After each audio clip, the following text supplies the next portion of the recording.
Welcome! If you've ever muted someone's story on Snapchat and now want to start seeing their updates again, you're in the right place.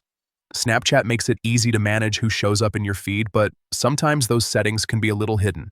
So let's quickly walk through how to unmute a friend's story step by step. First, open your Snapchat app. Once you're on the main screen, look at the top left corner and tap on your Bitmoji or profile icon. This will take you to your profile page where all your account settings and friend options are located. Next, scroll a little until you see the My Friends section and tap on it. This will open your full friends list, where you can manage your connections. Now, find the friend whose story you want to unmute. Take your time if you have a long list, or use the search bar to make it faster. Once you find their name, press and hold on it.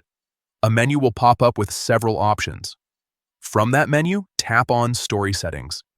This is where Snapchat lets you control how you interact with that person's stories. You'll see an option labeled Mute Story. If it's currently turned on, that means you're not seeing their updates. Simply toggle it off and that's it.